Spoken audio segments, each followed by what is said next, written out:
Hi, hello, salut, bonjour. From wherever you're watching from, I'm glad to have you on board. And at this moment, we have information that pertains to the presidential elections in Cameroon. And as you all know, 12th of October was a historic day. And historic because a lot of information has been circulating on social media and everywhere online. And the question in the minds of so many people is this factual? Is this true that Issa Chiroma Bakari has won the elections? Is it true that he is going to be the third president of Cameroon?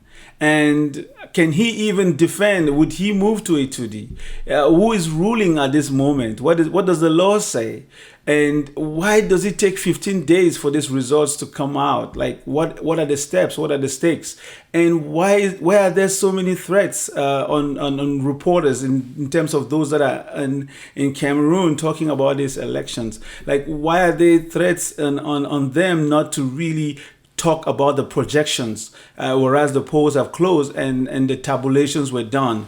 And these are some of the worries that we've been gathering, and I feel it's important that we don't make any speculations or rumors, but we stick to the facts and try to kind of dissect or analyze the ones that are of importance and try to dispel those that are just made of conjecture. And I would just like to stick to the information we've been gathering, which has been very difficult to compile because, again, as you know, there has been challenges as to how to gather information. And if only there was a centralized pool where people could get the right information, because, you know, we are all citizens of the world. And, you know, as a child of the soil, it's important to stay up to date and to keep abreast of these issues and this development, because we all know that Cameroon has really gone through a lot. And for the last 43 years, to have one system, one government running the affairs of the nation up until this moment, I mean, the euphoria is in the air and the people are feeling the signs of change.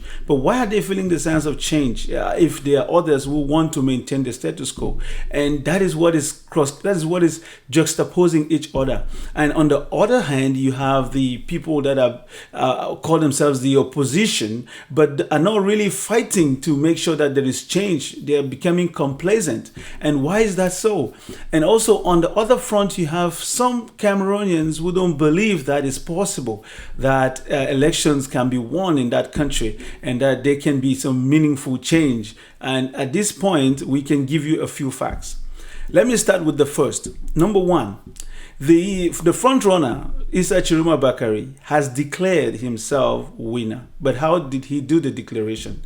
He addressed the world and addressing those that voted for him and said, I will paraphrase, that the people have spoken in their immense majority and he has listened and the polls are clear, and that the results that will come out, that will be proclaimed by the Constitutional Council, the body that is in charge of proclaiming these results, that the results should reflect the results that came from the polls, that came from the polling stations. And that in itself is telling you that he knows, he says, he knows he has won. And he says the people have spoken and the people have won. That is a big point that we have to mention. And then at the same time, we do know that a few candidates have been struggling to come out to support him outrightly. In this case, we'll talk about the Batoni Akeremuna, a legal practitioner with a big profile. He knows how to phrase his words, and he said everything but fell short of using the word victory. You know, he made it clear that he understands that the early polls are indicating, or whatever has been gathered so far, which is almost everything, because the polls close at 6 o'clock, the tabulation starts, and in all these polling stations, and just to give you a synopsis, again, let me just wrap up there to say Batoni Akeremuna supports and the projected winner. In this case, he's talking about Issa Chiroma Bakari, although other pundits will tell you that you can use that information on both sides. Again, probably a skillful lawyer at that. And when you hear of Hiram Yodi, one of the youngest candidates who ran in this election, he's in hot water with his party because the party that he used, because he is part of a movement, I think MP 2023 and working with another party, and the party that was responsible for carrying his candidacy. And the party has come out trying to present information to align with the incumbent, the ruling CPDM party. And Hiram EOD is coming out on his own part denouncing that he doesn't align with that information because the polls on the ground are showing something different, and therefore it's unfortunate that they are being coerced to align and push their votes to the incumbent and the CPDM candidates. And in this case, you're seeing the trends already. There's also the other candidate. All from those that supported the UNDP party, coming out to say in their own personal name they support Issa Chiroma Bakari, not because they are supporting, but they adhere to the trends of the exit polls, because you would understand that in a situation of Cameroon, it is very difficult to gather the results in one day. Yes, geographically, you can say that. Those are the facts.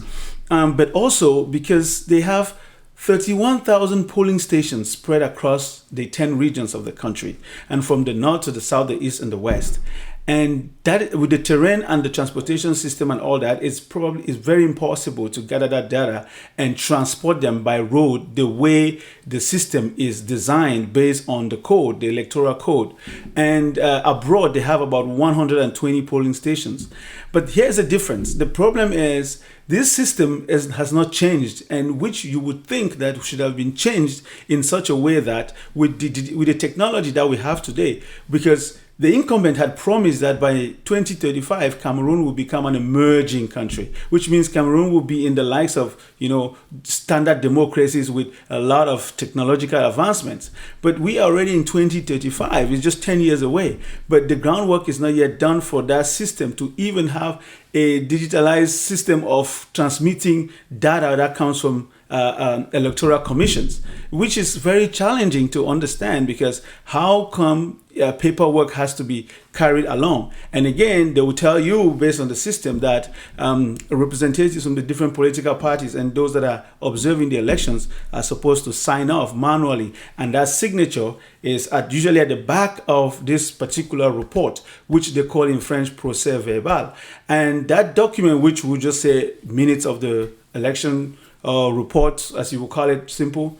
And that report is that which the Constitutional Council respects in terms of official results. And that report from each polling station is then gathered and brought from the communal office of Elections Cameroon. And they're going from the subdivisions to the divisions, and then to the regions, and then again centralized where they have the main office of Elections Cameroon. And Elections Cameroon then provides the results to the Constitutional Council, which would then the Constitutional Council then goes through these results and determines who has won the elections. That is a lengthy process. And so officially, by constitution, is defined to be a 15-day period. And that 15 days is what so many Cameroonians are already very fed up with and are crying foul and saying, this is an opportunity for a lot of rigging and fraud. And it would suffice to say, the reason why it's challenging to believe that this election would be the same is because in as much as that 15-day period is supposed to be enforced, the question is, all the records that show the tabulations and the counting, because most of these these polling stations are classrooms. That's why, again, somebody asked me, why is the election held on a Sunday? And the simplest answer would be there's no school on Sunday. Of course, those are the premises that are being used for election purposes. So it's easy for those classrooms to be used. And again, not that that's the best answer, but that's the closest I could come up with. And this tabulation is done sometimes on a blackboard, on a chalkboard with chalk and everything. And not all is done on a big screen with some, bigger crayons and all that. So people were able to film all of these procedures. Some were even filming it live. And at some point, it was almost like a comedy because they were reading the name of Issa Chiroma Bakari, and they even gave him a nickname. They were saying Chew, and it's I'm short of words. Let's move on. So at this point, you could tell that an elections process that's supposed to be that serious, not that it wasn't serious because of this moment of relief, but it just tells you the spirit of the people. It's like they want to move to the next thing. And then when you go fast forward and you look at the fact that other political leaders that you would expect them to come out clear, and they had observers in these polling stations, because the requirement at least is that if the ruling CPDM party is the only party that says they have over 31,000 agents that could be representing the party, party observers in the different polling stations, they at least should know the results. You know what I'm saying? They at least should know the results, because in as much as this paperwork is traveling, but there is a centralized system that they have where they can upload. You can upload PDF copy. You can upload pictures these days. You can upload pictures of each polling station. 31,000 images, and a small software can run this data. And be able to put it together. It's not rocket science, but in this case, it's believed to be. And that does not mean that just because that system can run that data and produce this result, it's supposed to be official. No, that's what is called preliminary results. That's why even in the Western democracies, you can name any country, USA, Canada, UK, and everything, when the results come out, those results are not official on that same day.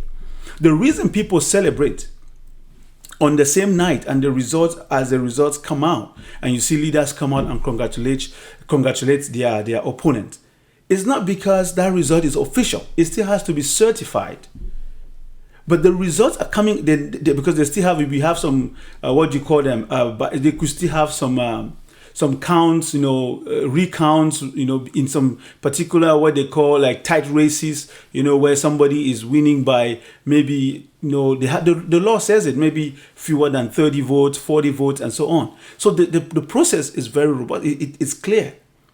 But in this instance, it's unfortunate that even that particular projection is hard to say. People should be able to know the projections on ground, because that's easy.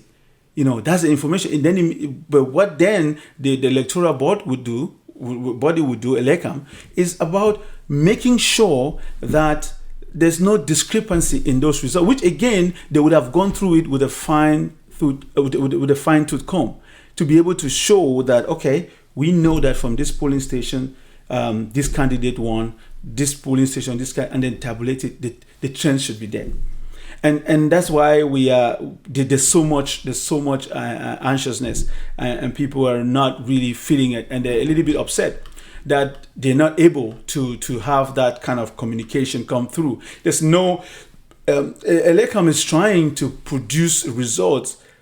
But the people that were at these polling stations and the citizens that gathered raw information, which is videos of the counting process, images of the boards where they wrote the final results, as well as tabulations, screens, and so on. And then remember, this representative in each polling station went home with a copy of this procès verbal. And those copies, they have it. Those parties can gather their own copy. They have because, okay, let's follow the logic. If the procès verbal official from Elecam is the only one that is correct, that is acceptable by law, by the Constitutional Council, then it begs the question, how then do you expect political parties to be able to contest the irregularities that happened in the different polling stations using what kind of evidence if they don't have access to a procès verbal that is supposed to be considered valid? Because that's where you hear the term during the 2018 elections, irrecevable. Because it just means that the evidence is not accepted. And which is again, we are all asking questions because it's hard to understand and it's very difficult. So that takes us to rights versus threats. We heard Issa Chiroma Bakari himself come out, because what we're trying to do here is present to you the facts. Issa Chiroma Bakari came out after he voted, and he mentioned that his life was threatened. And he also said God and the people are protecting him. He was very clear. He called names. He called the minister. He called those that have issued threats. And that's why you heard about the expression that Coton Sport de Garoua was playing Real Madrid. What do you expect the results if that was the case? And that's a prominent statesman, prominent minister in the government of the incumbent. That's what he said. The records are there. So we're just relaying this fact to tell you that it's very concerning because, again, in a functioning democracy, it's not possible to have a minister who has a stake or someone from the government who has a stake be the one to tell whether it's media organizations or law enforcement officers or whoever or politicians how they should conduct themselves or behave.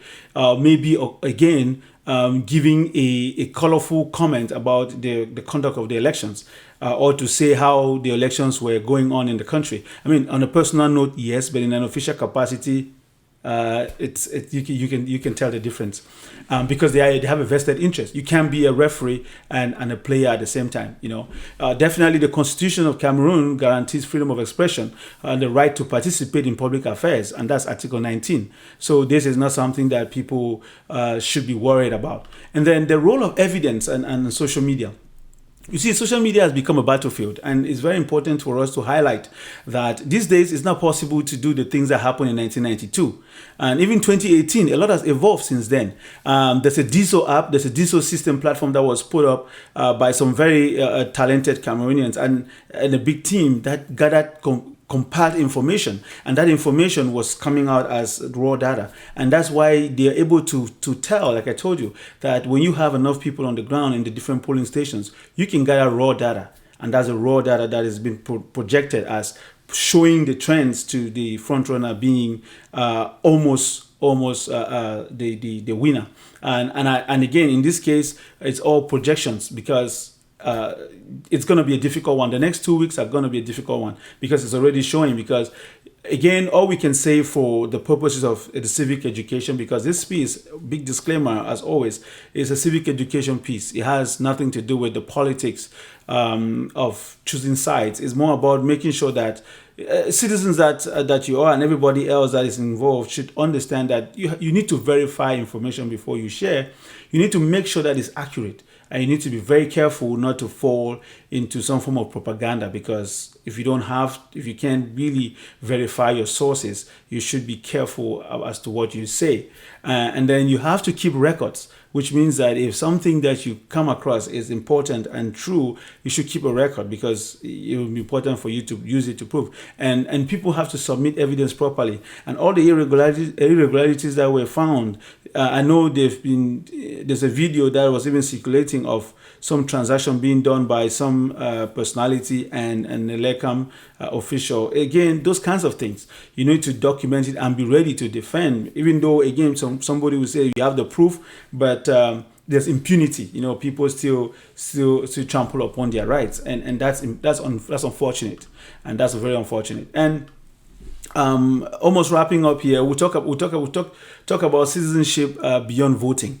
Voting is just the beginning of the process, and that's why those that stayed up night, all of us, everybody that's following these elections, couldn't get enough sleep. It's just been a difficult time, in the life of the nation, and people have just been on edge, and they're looking forward to the day where all of this will be behind them.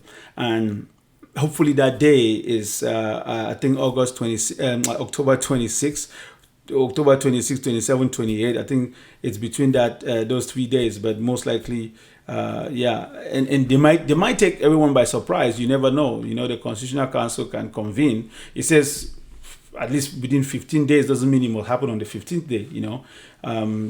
They could do it as soon as possible. Democracy is measured by our reactions, not just the results, because there's a lot that goes with it. It's important to stay up to date. And then we talk about what next. Elecam continues to compile their results. They say within 15 days, that's when the Constitutional Council should do its official result, a proclamation. And again, when it proclaims a result, it's final. That's it. You can't say anything about it. It's final. And they expect at law enforcement, political parties, and everybody, political leaders, and those that were part of the candidates to accept this result, and they can't say no to it. There's no room for challenge. I think they have a process where they can go through. They have a window of time where they will start to go through the what you call the petitions, and it's that window of time where you would hear a lot of the expression irrecevable. It's unfortunate that's just the way the history of the country is going. We saw a lot of that in 2018, and I bet you there will be no shortage of that this year, which is what it is. Like I said, we're just making sure that from a civic education perspective, people understand that you should not talk about these elections in an environment that is not civil. You should be careful not to make utterances that are not verified. It's not because you have to live in fear. It's because there's a thin line between your freedoms and your rights and where the law intersects. Because it's one thing to go full ban political and say things, but you have to always stay within the framework of the law, because it's only the law that can protect you. Your opinion is your opinion, and it has to stay within that frame of freedom of speech, freedom of expression. But you have to know your rights and your freedoms are also predicated on the rights and freedoms of others. And so too does it fall back on the state to uphold the rights of everyone. And there are state actors involved. And I also did listen keenly to the frontrunner, Issa Choma Bakari, who mentioned, we may even be tempted to say His Excellency already. He did mention things and saying that he's calling on all Cameroonians, those that are working in uniforms and those that are in charge of security, law enforcement, those that are working in the hospitals and schools and transportation, aviation, engineering, all these people, that they need to remember that they are part and parcel. They are stakeholders, in the whole machinery. They're stakeholders in the company called Cameroon. Let me put it away, in that whole big pie, and they have to remember to protect it. That is all for the good of everyone, and that is a no-brainer when you think about it. So again, we just want you to stay put, and everyone is observing and following up on these elections. There's a lot at stake, but what we don't want to hear is the irregularities that have taken place, and the fact that some people were caught cheating, ballot boxes being destroyed because of people fighting each other at a polling station, and all of these things. I'm sure we need to have a concrete database that tabulates all this information for real and presents it to people, so that they don't have to speculate. That is the thing that, they say nature doesn't like a void. That's the thing. We need to have official sources that tabulate this information and make it readily available to the public. It doesn't have to be a taboo, because if the right information is available, there will be little room for rumors. If the right information is available, there will be little room for rumors. And I hope we can talk a lot. I just want to wrap it up here. Just to say, my friends, history has taught us that silence during injustice is complicity, but wisdom is speaking truth with discipline and courage. And let's keep talking, let's keep learning, and let's keep watching peacefully. No leader, no regime, no election is greater than the people. And no threat should ever silence the truth. Again, this has been a piece of Voices Without Borders and Worldview, a thought-provoking talk show. We handle a variety of topics. And today we've been looking at some updates after the presidential elections that took place in Cameroon, October 12, 2025, a historic day as the people are chanting already. And there's been a lot of euphoria. There's belief that it's been the wind of change arrived Cameroon over the night of October 12th, and it will be so. And if that is the case, we're waiting for the confirmation or the proclamation of the results come whichever day, October 25, 26, 27, 28, on a temps. on attend. Restons sereines. La sérénité, dans la paix. So that's good. That's it for me. There's going to be an opportunity to have panelists or other people to chime in, especially those that are on the ground or those that are working hard behind the scenes. We had Project C. Big shout out again, as we always do. Big shout out to the team of people that have been working hard to bring information to you from different angles. We saw his, big veterans, seniors like Eric Chinje, coming out and supporting Issa Chiroma Bakari and making sure that working in an independent platform, compiling results and advocating for the truth, and some high-level citizen journalism that's taking place at all levels. And we've seen many Cameroonians in the diaspora and many places mobilize their resources to make sure that the reporting on these elections has been really accurate from a standpoint of using technology to its fullest. And as always, big shout out to the big guns that have done the work on the ground for whatever it is. If whatever candidate you voted for, if you believe that your candidate won, you should be able to start having a little bit of good, a little bit of butterflies in you. You shouldn't be in any form of panic. The only difference is that do not proclaim results that are not official. Although when you hear some people saying it, you should be careful not to fall in that trap. You should be very careful to stay legal in all your utterances. And above all, verify your sources, have documentation, and be careful. No matter what you do, act with civility and peace in mind. Stay safe, stay informed, and stay united. Ciao, ciao, salut, salut, au revoir, à bientôt. And may God bless Cameroon.